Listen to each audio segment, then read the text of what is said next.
Have you ever dreamed of booking the perfect cruise but don't know where to start?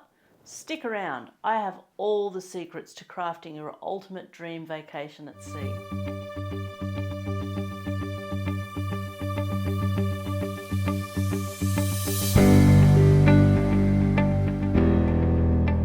Welcome aboard Linky Lifestyle.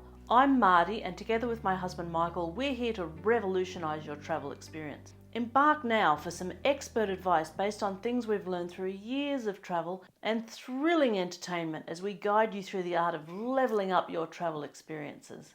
Today, we're diving headfirst into the exhilarating world of cruises. With a treasure trove of options in the cruise industry, the possibilities are endless and your adventure is about to begin. And guess what? I've got 5 insider secrets and a mind-blowing bonus tip at the end that you won't want to miss.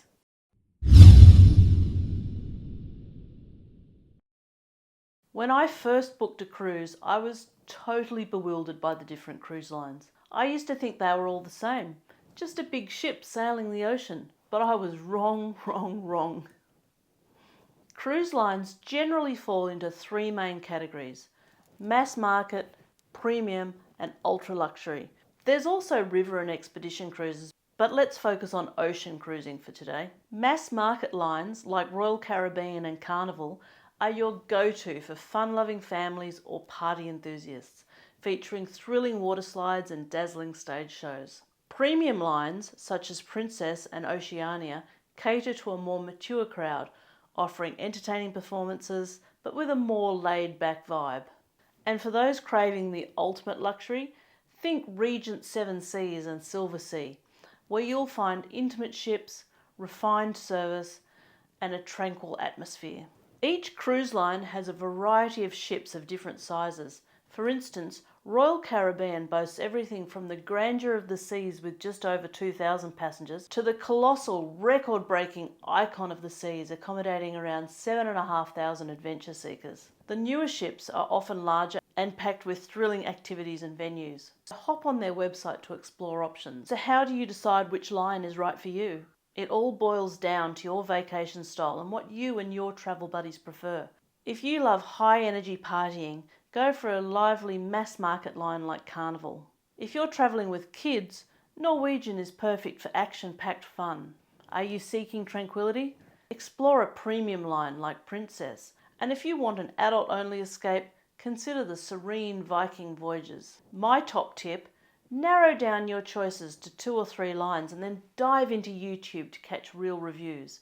Search for something like MSC Cruises for Families or Viking Voyages for Older Travellers, whatever it is you're looking for, to see if that cruise line fits you.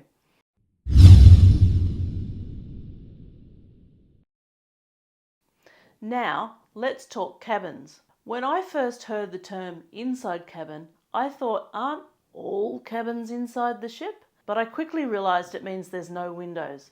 Most ships offer 6 cabin types: inside, ocean view, balcony, mini suite, suite, and owner's suite. An inside cabin is the most budget-friendly option, tucked away in the middle of the ship without windows. Some cruisers love the cosy, dark sleep they get in there. The sleep might be too good though. I'd recommend a sunrise alarm clock to help ease you into the morning. An ocean view cabin has a window, but it doesn't open, so it has beautiful views but no sea breeze. If you crave fresh air, a balcony cabin is your best bet. But keep an eye out for those new infinite veranda options. They blend the 2 styles, but they can be polarizing. Some adore them, others not so much. A mini suite often provides a little extra space and comfort, while a suite gives you a generous living arrangement, sometimes with multiple bedrooms and bathrooms. And the owner's cabin? Well, that's like the penthouse suite in a hotel. Sadly, I haven't had the pleasure of staying in one yet. Choosing the right cabin depends on your budget and preferences. If you like fresh air, a balcony is ideal. But if you're cruising somewhere cooler like Alaska, you might not enjoy it as much. And remember, if you're venturing somewhere warm, steer clear of the infinite veranda. You don't want the air conditioning to shut off when that window opens.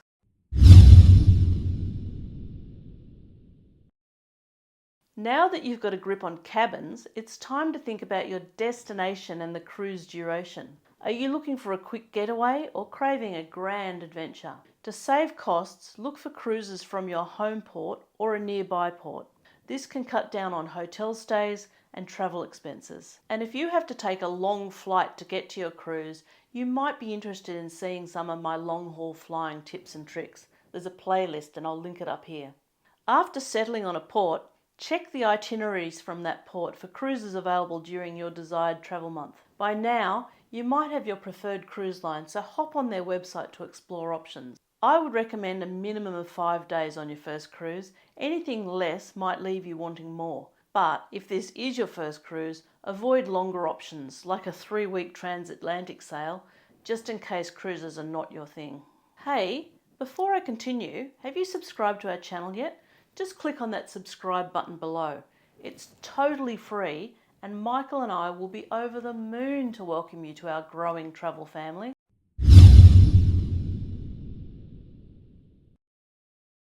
Most cruise lines also offer add-on packages. Whether you buy them when you're booking or once you're on board, you can snag options like Wi-Fi, drink packages, daily gratuities and more. Once you've decided on a cruise line, dive into their website to explore these packages. If you're anything like me, you'll want a clear understanding of the total costs involved in your cruise. YouTube and Cruise Critic are fantastic resources for digging deeper into available packages. And several cruise blogs have calculators to help you evaluate whether a package is a good deal. I'll link those in the description below.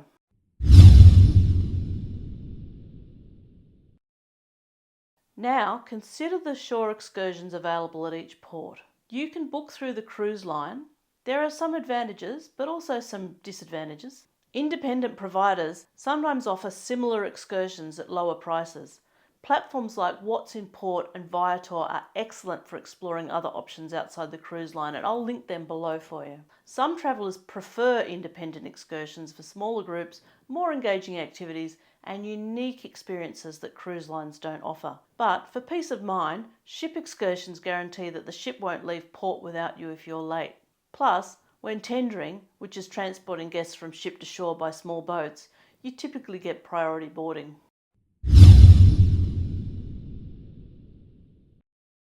One of the biggest surprises for first-time cruisers, the staggering number of activities and experiences available right on board the ship. So your bonus tip is to thoroughly research what's happening on your ship. Even quieter vessels have hidden gems and exciting activities waiting to be discovered. Some ships boast so many dining options, entertainment venues and activities that you could spend an entire week on board and still not discover everything. Be sure to check out YouTube videos and read reviews on forums like Cruise Critic. And look at deck plans on the cruise line's website. Make a note of what you want to experience so that you don't miss out on any of the thrilling activities during your voyage. Once you're on board, don't forget to check out the daily activity newsletter you receive. Some are digital, so make sure you download that cruise app to stay in the loop. Before we dock, I encourage you to explore more of our linky lifestyle travel tips and unforgettable experiences. Share your favourite cruise secrets in the comments below, and don't forget to subscribe for more exciting travel content. Until next time, happy sailing. Bye for now.